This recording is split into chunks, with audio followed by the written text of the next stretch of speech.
जिंदगी जीना आसान नहीं होता, फिर मेहनत के कुछ हासिल नहीं होता।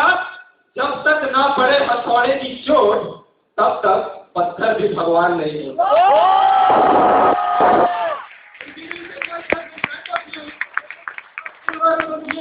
रोहित कुमार से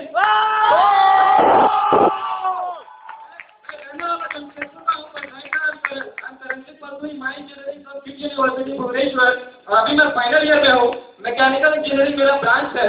और अब तक वो धीरे धीरे मैं बताऊंगा, लेकिन जब मैंने जीवन की जर्नी की शुरुआत की थी, सबसे पहली बार जब मैं अपने दोस्तों को अपने कोर्सेज के बारे में बता रहा था, इस पैकेज के बारे में बता रहा था, तो उन्होंने कहा था तू मैकेनिकल इंजीनियर है, तुझे ये कोर्सेज कैसे समझ में आएंगे? बीइंग अ मैकेनिकल इंजीनियर, मैंने अपने एडवांस बिजनेस एजुकेशनल पैकेज से 14 कोर्सेज क्लियर किए हैं।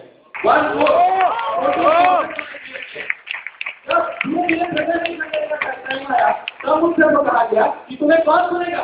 जमशेदपुर से तुम आए हो, यहाँ नहीं हो सकता, तुम्हारी कोई बात नहीं सुनेगा। दूसरा, अपनी प्रेजेंटेबिलिटी देखो। मैं मानता था यूनिवर्सिटी ज्वाइन करने के बाद इसके पहले मेरी प्रेजेंटेबिलिटी कुछ ऐसी थी कि एक छोटा बच्चा भी अगर मुझे सुने तो शायद उसकी मोटिवेट हो जाए। लेकिन धीरे धीरे प्रेजेंटेशन देना शुरू किया। पहले 40 प्रेजेंटेशन मैंने 1 महीने में दिए, एक इंसान ने भी ज्वाइन नहीं किया। फिर मैंने अपने अपलाइन पे जाकर अपना प्रेजेंटेशन क्रॉस चेक कराया और ये जो मैंने उससे पूछा कि सर आपकी प्रॉब्लम क्या है, तो मुझे मेरे अपलाइन ने सिर्फ एक ही बात बोली कि Rohit ji, progress in life is impossible without changes. If you are not able to change your mind, you will not be able to change your life.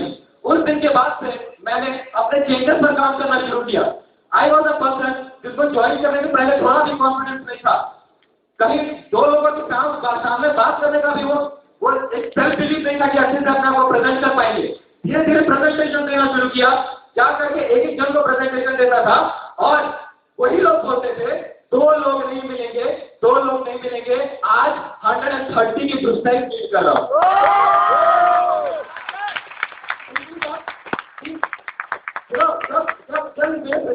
मेरे लैक ऑफ कॉन्फिडेंस जब सवाल उठता था, मेरे सिस्टर, मेरे ब्रदर, जो मेरे बड़े भैया, मेरे दीदी थे, वो कहीं ना कहीं मुझे डिमोटिवेट करते थे। मेरे पेरेंट्स के सामने ये कहा जाता था कि मौसी, चाची, थोड़ा समझाइए इसको, ये क्या कर रहा है, इसको कौन सुनेगा, आगे जाके इसका क्या होगा, कैसे किसी के सामने बात नहीं कर पा रहा है, आगे जाके इसकी लाइफ कैसे होगी। और बस मेरी मम्मी थी जो कि मुझे अकेले बैठा करके मुझे इनकरेज करती थी कि रोहित तुम लाइफ में जरूर अच्छा करोगे। और एक टाइम आया, धीरे धीरे जब प्रेजेंटेशन देना शुरू किया, अपनी प्रेजेंटेबिलिटी को इतना डेवलप पहला कैंपस टाटा इंजीनियरिंग सर्विसेज आया, इंटरव्यू करवाए। इंटरव्यू क्रैक करने के बाद मेरे पूरे 160 स्टूडेंट के ब्रांच में से सिर्फ और सिर्फ 10 बच्चों का सिलेक्शन हुआ और उसमें से एक नाम मेरा भी था। मार्क्स के बारे में बताओ, मैं जब लाइन में 10 बच्चे खड़े थे, मैं क्या देख रहा हूँ, मुझे छोड़ के बाकी सारे के सारे students they are above 80%, 90% in their 10th and 12th, और मैं 10th and 12th में से 60% और 72% था। एक चीज मुझे समझ में आ गई थी कि कहीं ना कहीं आपने पहले क्या किया है, ये फर्क ये जज नहीं करता कि आप लाइफ में सक्सेसफुल बनोगे कि नहीं। आपको जब अपॉर्चुनिटी मिलती है तो उसके बाद से आप क्या कर सकते हो, ये मैटर करता है। ये बस का प्रेजेंटेशन देखा, मुझे ये समझ में आ गया। दूसरा, मैं अपने आप को अंडर एस्टिमेट बहुत करता था कि मैं कुछ हो नहीं सकता। बचपन से लेकर स्टैंडर्ड 10 तक मेरे रिपोर्ट कार्ड में एक ही चीज लिखा हुआ था, can do better, can do better, can do better, can do better. और इसका सबसे बड़ा गवाह ये है कि आज का मेरा जो सबसे बड़ा अचीवमेंट है कि इतने बड़े स्टेज में पहली बार मेरे पेरेंट्स मेरे सामने बैठे हैं, वो मुझे सुन रहे हैं और मुझसे हमेशा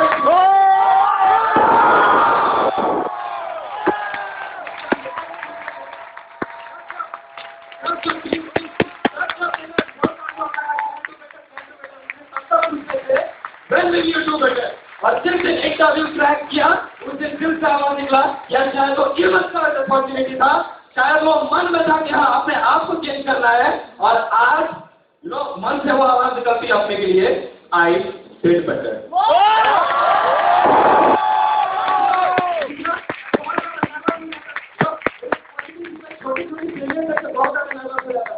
पहली बार जब इसमें काम शुरू किया, जब मुझे प्रेजेंटेशन को एक्सेप्ट नहीं कर रहा था, तब उस वक्त लगा कि यार पहली बार काम शुरू किया, हारा। उसके बाद जैसे जैसे काम फिर खड़ा हुआ, फिर कहीं ना कहीं वो मेरी मिस्टेक की वजह से वो काम फिर डूब गया, फिर वो काम नीचे आया, दूसरी बार भी आ रहा। उसके बाद तीसरी बार फिर से काम शुरू किया, ऐसा शुरू किया, ऐसा शुरू किया, ऐसा शुरू किया, सीधा कन्वेंशन स्टेज पर पहुंचा।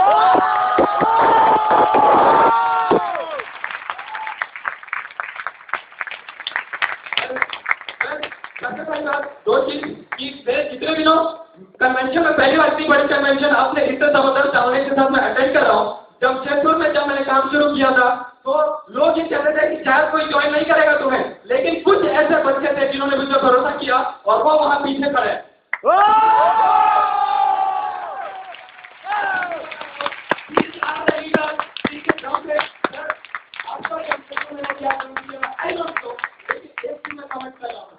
By 3rd of June, I will register myself as a gold associate और आने वाले 6 महीने में इन सारे डाउनलाइन को लेकर मैं भुवनेश्वर कन्वेंशन के लिए नहीं, इस कन्वेंशन को उठा के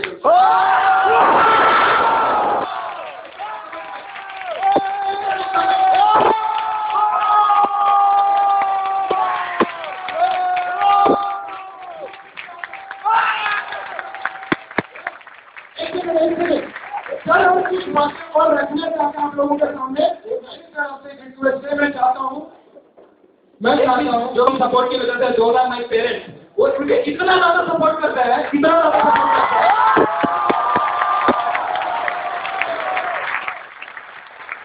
मैं आपको रिक्वेस्ट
आपको लगता है कि सबसे बड़े बिजनेसमैन आप बनने वाले हैं, लेकिन मुझे लगता है कि मुझसे बड़ा बिजनेसमैन कोई नहीं है।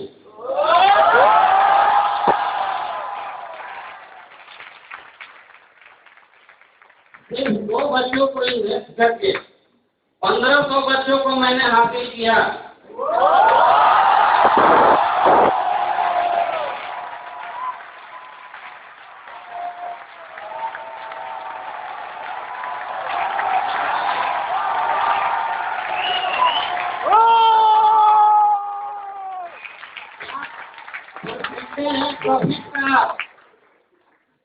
मैं ये कहना चाहता हूँ, आज मुझे बहुत खुशी हो रही है ये सोच के नहीं कि मेरा बेटा कार खरीदेगा, कि मेरा बेटा बाइक खरीदेगा, कि मेरा बेटा लैपटॉप खरीद के चलेगा, क्योंकि अपनी मेहनत से आदमी सिर्फ साधन जुटा सकता है, लेकिन साधन सुख की गारंटी नहीं होते।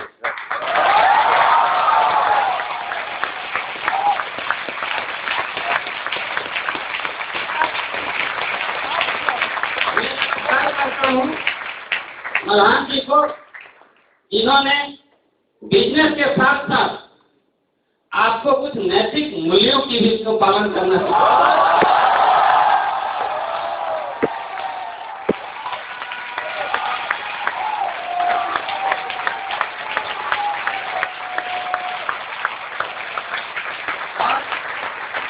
तो मैं धन्यवाद देता हूँ इस बात के लिए नहीं कि मुझे पैसे मिलेंगे, इस बात के लिए कि मेरे बच्चों के अंदर एक कैरेक्टर उन्होंने दिया।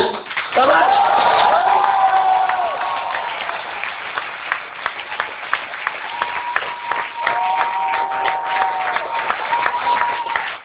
बहुत कम है, लेकिन मौका मैं नहीं छोड़ना चाहता। ये जितनी भी मार्केट नेटवर्किंग आई है बाजार में, ये उस समय से चल रही है जब से मैं आपकी उम्र का था।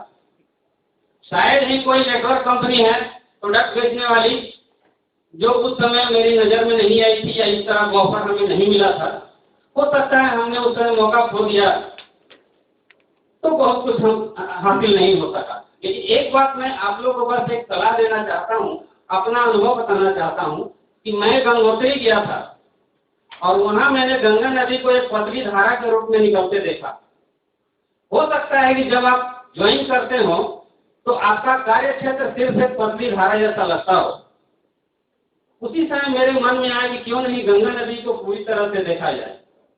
फिर वहां से मैं गंगोत्री आया, गंगोत्री से उत्तरकाशी आया, उत्तरकाशी से ऋषिकेश आया, ऋषिकेश से हरिद्वार आया और मैंने देखा कि वो पतली रेखा धीरे धीरे चौड़ी पाट में बदलती जा रही है, एक फैलाव होता जा रहा है।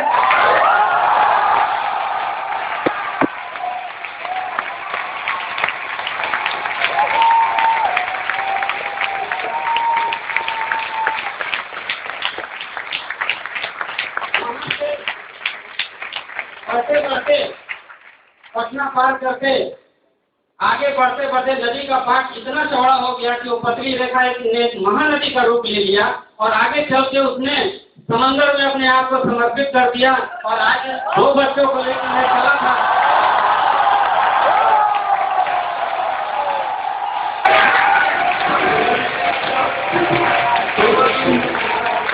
कल आपकी पतली रेखा एक समंदर का रूप ले लेगी और अपने आप को समंदर में समाहित कर देगी।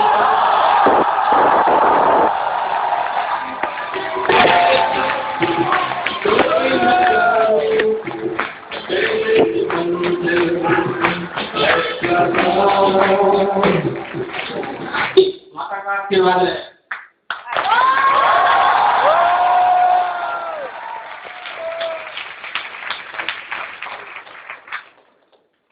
क्या है मेरा बेटा क्या है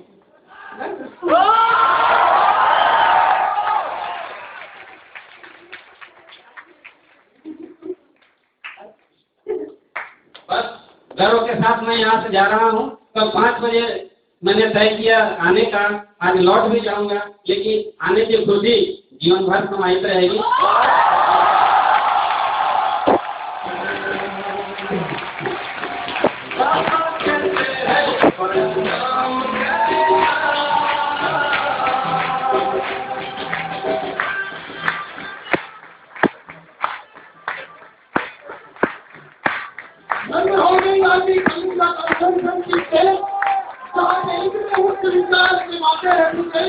अभी मुझे बताओ, क्या मैं गलत था?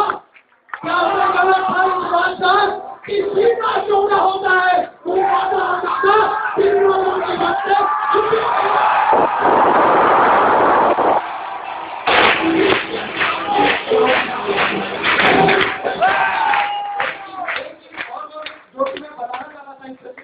अंकित जी से और अंकित जी से मैं ये बोला जाता है सर, मैंने माना जहाँ काम अभी शुरू किया है, काफी उतरता है इस लो पे चल रहा हूँ, लेकिन एक चीज ये मेरा कमिटमेंट है कि कहीं ना कहीं मुझे इस सारे जमशेदपुर के जो मेरे और साथी साथ अनुज जी जिनके साथ मिलकर के हमने इतना कुछ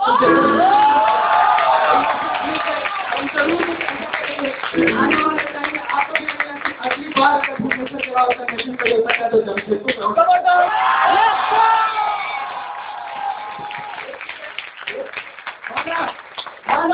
मानव की लहरों में शांति है, मानव की लहरों में शांति है, लेकिन इसका ये मतलब नहीं कि समुद्र में रवानी नहीं है। जब भी हम उठेंगे तूफान जैसा उठेंगे, क्योंकि आप उठने की ठान ली है।